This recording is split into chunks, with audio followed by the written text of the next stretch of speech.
inside, the results would have been far better. This is a case where if they had an armed guard inside, they might have been able to stop him immediately. So this would be a case for if there was an armed guard inside the temple, they would have been able to stop him. As we wait for the president to take the stage in Illinois, I want to hear from the faith community about today's tragedy at the Tree of Life Synagogue in Pittsburgh.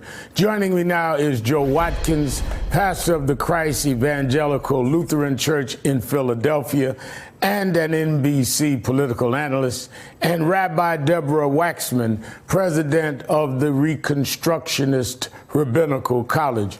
Rabbi, I spent the afternoon calling various Jewish leaders that I've worked with, Rabbi Jonah Pestner and others that we've marched together on criminal justice and others. Tell me, as one that is a leader in the faith, what this says to you. We're a little over a year after Charlottesville. We're here now with the largest mass murder of Jewish Americans in a synagogue in history. How do you, as a person of faith, a faith leader, how do you try and move the community forward? Thank you so much for having me on and for asking that question. I mean, I appreciate the two parts of your question, both my own faith and how to lead and how to talk together with communities about this kind of happening. The Jewish community has always felt a tremendous amount of hope and of confidence about the place that we could find here in America because of the promises embedded in America's founding documents that all people are created equal. And so we understand this to be a place full of potential, some of which is realized, but we also understand that we ourselves are only as safe as the most vulnerable among us, which is why the liberal Jewish community has been so identified with refugee rights, with calls for trying to dismantle structural racism. So this is this moment of, we have been living since Charlottesville with uncertainty. Is this a blip in time? Are we still on this trajectory of inclusion and of fulfillment of potential, or is this the harbinger of something different?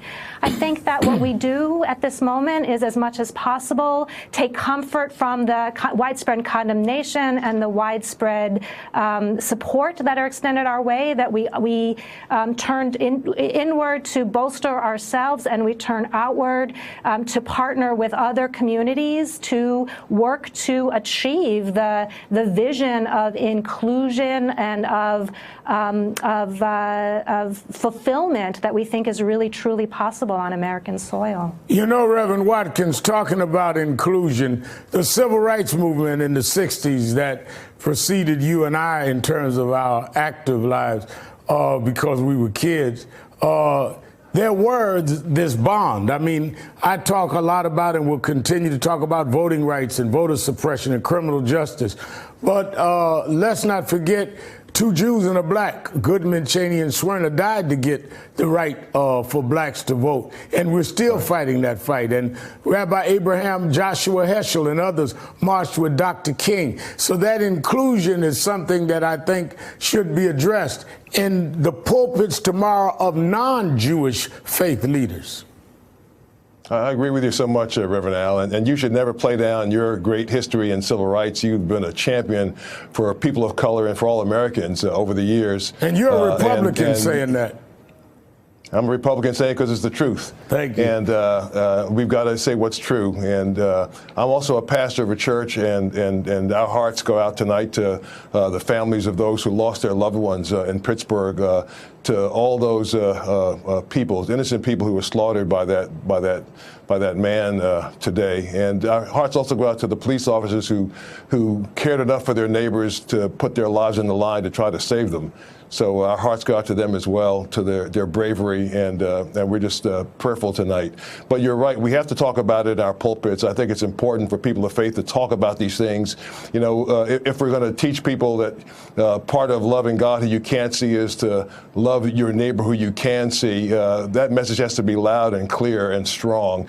And the answer is not for us to have armed guards at the entrance of our church. The church that I serve is a place that welcomes everybody. We're a place of people who in some cases are spiritually sick, and we welcome them in so they can get well. We want them to know the same God that we know. And so our church is meant to be a welcoming place. So the whole message is to be about love, and loving your neighbor as you love yourself. And tonight we mourn for those families in Pittsburgh, but we hope that there's hope going forward for our nation to really be together. Rabbi, you know, the president right away said they should have an armed guard there, and we don't know yet what the investigation will say. They have already said that Bauer had one rifle and 3 handguns. But what I'm concerned about faith leaders dealing with is the moral climate in the country. In 1 week, we've dealt with pipe bombs and now a massacre.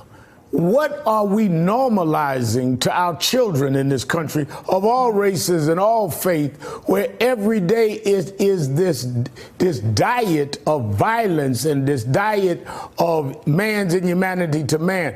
Where is the moral compass in this country going? I mean, I think that that's the critical question. I think that one of the things the need to arm synagogues and churches, I think, first of all, 4 police officers were wounded in this shootout. I don't know that any one security, what it would take to have stopped him. I mean, it took a fairly massive force to stop him. So what I think that does is that diverts the attention away from what you just pointed out. What we need to be doing as faith leaders and all the moral leaders across the country is to be articulating what it is that we want to be living for, what it is. Our lives are on the line. What do we want to be risking, and how do we put forward that vision of love, that vision of recognizing that every individual is created? In the Jewish tradition, we say, B'Tselem Elohim, in the image of God. How do we put that forward in ways that are compelling, that urge people to step forward, to proactively build that we want to see, and in a way that dismantles and that disrupts the hatred and the deterioration that we're seeing? And I think that is the question before us, Joe Watkins, how we go forward, continue to fight against wrong, racism, homophobia, xenophobia, but also do it in a way that we don't become what we're fighting. Thank you, Reverend Pastor Watkins and Rabbi Waxman. Thank you both. Up next, the latest developments out of Pittsburgh and the shooting that has left 11 people dead. Be right back. Hey there, I'm Chris Hayes from MSNBC. Thanks for watching MSNBC on YouTube. If you want to keep up to date with the videos we're putting out, you can click subscribe just below me, or click over on this list to see lots of other great videos.